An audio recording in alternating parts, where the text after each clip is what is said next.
নমস্কার সবাইকে, blog express চ্যানেলে আপনাদের স্বাগত জানাই। আজকে জন্মাষ্টমী, সবাইকে জন্মাষ্টমীর শুভেচ্ছা। এখনই 10:30 মতো বাজে। আমি আর ভাই একটু বেরোবো বলে বেরোচ্ছিলাম রেডি হয়ে। বাড়িতে তো বুলটুস নেই, টিউশনে গেছে। সকালে টিউশন ছিল, আজকে যেহেতু স্কুল বন্ধ তাই আমি তাড়াটাড়া দিয়ে বেরোচ্ছি, বাড়িতে যাবো। এক জায়গায় আমি আর ভাই এক জায়গায় যাবো বলে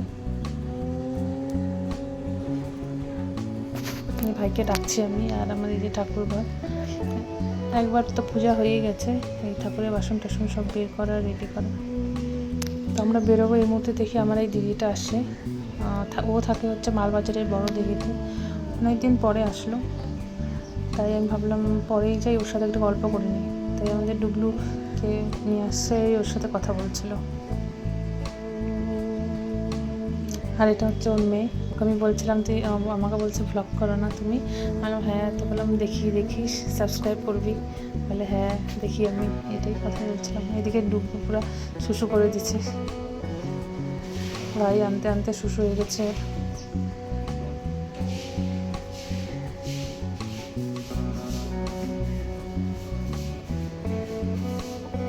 আমি বললাম যে কাঁথাটা একটু চেঞ্জ করে নিয়ে আয়। কাঁথাটা দিচ্ছি দিদিটার সাথে আমার এত ভালো বন্ডিং, খুব ভালো বন্ডিং ওর সাথে কথা গল্প করলে দিদি হয় প্লাস বান্ধবীও বলতে পারো। যে ওরা চলে যাচ্ছে, অনেকক্ষণ গল্প করলাম, তো ওরা চলে যাবে মালবাজারে আজকে, ওই জন্য তাড়াহুড়া। আমি যদি যাই ওদের বাড়ি, এদিকে আপনাদের অবশ্যই দেখাবো। বড় দিকে বাড়ি ওদের। এই যে আমাদের লক্ষ্মী ঠাকুর রেডি হচ্ছে শাড়ি পরে। আর বাড়িতে যে কোনো অনুষ্ঠানই হোক না কেন, বিপত্তারিণী পূজা হোক বা লক্ষ্মী পূজা হোক বা গোপাল পূজা হোক, আমাদের 3 ঠাকুরকেই নতুন জামা হয় সবসময়। অন্য সবাই নতুন জামা পরে। এই যে বিপত্তারিণী ঠাকুর, লক্ষ্মী ঠাকুরের 2টো মালা আর আমাদের গোপালের 2টো জামা। কোনটা এখন পরে দেখি। বিপত্তারিণী ঠাকুর এখন শাড়ি পরছে। শাড়িগুলো খুব সুন্দর হয়েছে এবার, প্রতিবারই সুন্দরই হয়, এবারটাও সুন্দর বেশ।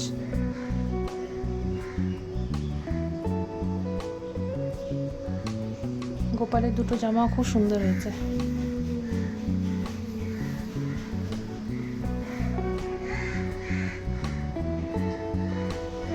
এই জামাটার মধ্যে একটু ভেলভেট আছে, খুব সুন্দর কালারটা। লক্ষ্মী ঠাকুরকে যেটা পরালো ওটাও সুন্দর, হলুদ কালারের মধ্যে। আর এটা অরেঞ্জ কালারের মধ্যে, খুব সুন্দর। এই যে রেডি হয়ে গেছে বিপত্তারিণী ঠাকুর। লক্ষ্মী ঠাকুর তো আগেই রেডি হয়ে গেছিলো।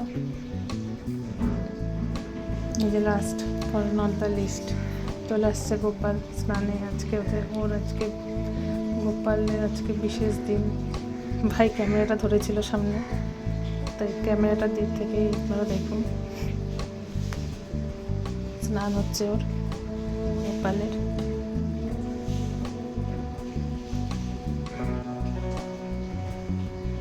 হয়ে গেছে স্নান। তাহলে গোপালকে রেডি করো, আপনাদের পরে দেখায়। এই যে গোপাল অলমোস্ট রেডি, জামা টামা পরে নিয়েছে। এই জামাটা পরলো, ওটা হয়তো পূজার সময় পরবে বা আগে কখনো পরতেও পারে, কোনো ঠিক নেই। এখন রেডি হচ্ছে গোপাল সেজে গুজে। আজকে ওনার একটা বিশেষ দিন, বার্থডে বলে কথা। Finally Gopal ready. এটা দিয়ে আমি একটা রিল বানিয়েছি, আপনারা চাইলে আমার ফেসবুকে গিয়ে দেখতে পারেন। পিঙ্কিতে কর্মকার দিয়ে আমার ফেসবুক প্রোফাইল আছে।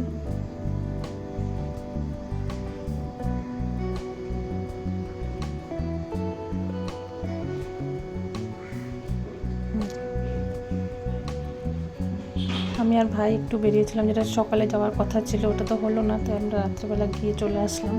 এখানে এসে দেখছি মা সব বানাচ্ছে গোপালকে দেওয়ার। মালপোয়া, তালের বড়া, টসি, পাটিসাপটা, এসব তালটা ভিজিয়ে রাখছে।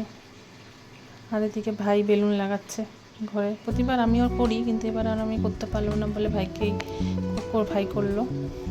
ঠিকই আছে, অসুবিধা নেই, হয়ে গেছে।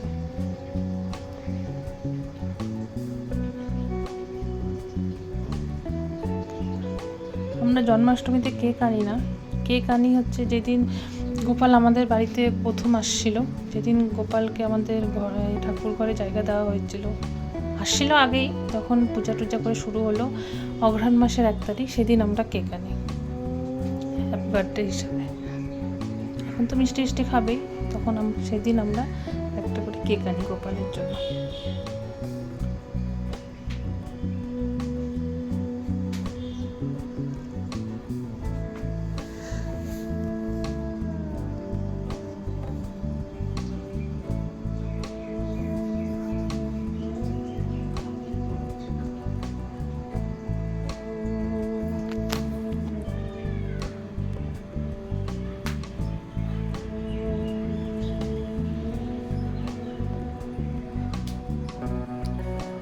হয়ে গেছে। ভাই ঘরের মধ্যে নিচ্ছিল ফোলানোর জন্য, তো ফ্যানের হাওয়া এদিক ওদিক চলে যাচ্ছিলো বলে ওর বেলুন টেলুন সব এখানেই নিয়ে আসছে, এখানে নিয়ে এসে এখন কিছু কিছু বেলুন তো ফেটেই যাচ্ছে, পড়ে গেছে, ওই যে দেখতে পাচ্ছেন। 10টা বেলুন ফুলালে অ্যাটলিস্ট 4টা তো ফাটবেই কনফার্ম। বেলুন এরকম।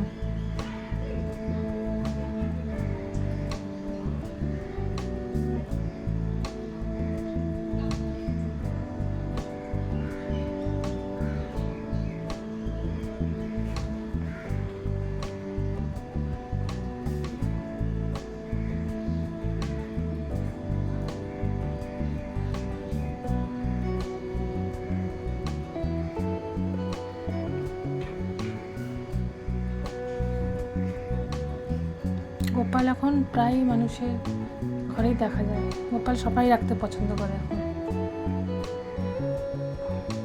মানে সবাই ভাবে একটা আমার ঘরে একটা গোপাল আসুক। কিন্তু গোপালকে অনেকে ভয়ও পায় যে গোপালকে রাখবো, খেতে দিতে পারবো কি না, কী হবে না হয়। কিন্তু গোপালকে যদি বলে দেওয়া যায় যে আমি এইভাবে খেতে দিব বা কিছু, তাহলে কিন্তু কোনো অসুবিধা হয় না। এই যে মা গুছাচ্ছিল বলে কাকিমা এসে একটু লুচি টুচি ভাসছে।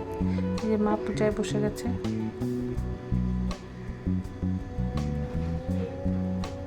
প্রতিবার আমার মাসি আসে, এবার তো মাসির শরীর ভালো না বলে আসতে পারিনি, আমিও করতে পারলাম না।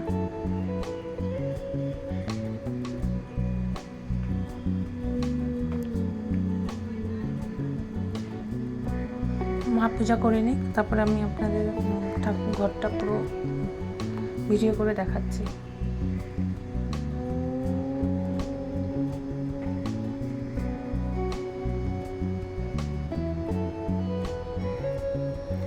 যতগুলো করা হচ্ছে সবগুলো তো জায়গা হবে না, ওই জন্য মা কী করছে ছোটো ছোটো বাসনে করে অল্প অল্প করে দিচ্ছে, নাহলে তো ঠাকুরঘরটা পুরো ভরে যাবে। আর আমাদের ঠাকুরঘরটা খুব একটা বড় না, মানে ঠাকুর হিসাবে আমাদের ঘরটা পুরো ছোট হয়ে গেছে। যদি কখনো ভবিষ্যতে হয় বড় সড়ো, তখন দেখা যাবে, আশা করি হবে বড় ঠাকুরঘর। অ্যাকচুয়ালি ঠাকুরঘর আর রান্নাঘর বড় হলে মনে হয় ভালো হয় আমার মতে।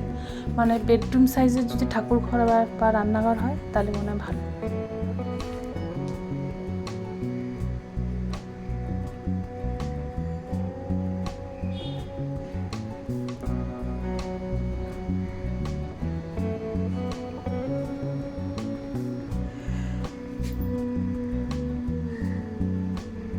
গোপালের ওখানে বেলুনটা ছোট হয়ে গেছে, একটা নিচের দিকটা মানে ফেটেই গেছে, হলুদ বেলুনটা, উপরের বেলুনটা ছোট হয়ে গেছে, হাওয়া বেরিয়ে গেছে। বেলুন এরকমই হয়।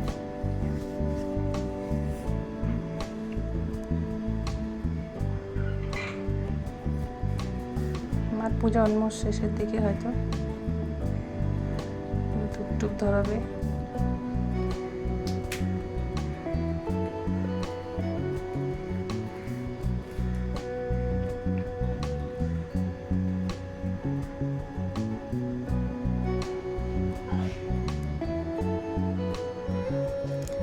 হয়ে গেছে মার পূজা। এখন তো মা উঠে চলে আসলো। এই যে আমি একটুখানি ভাইকে বললাম একটু ভালো করে ভিডিও করে দেখ কর,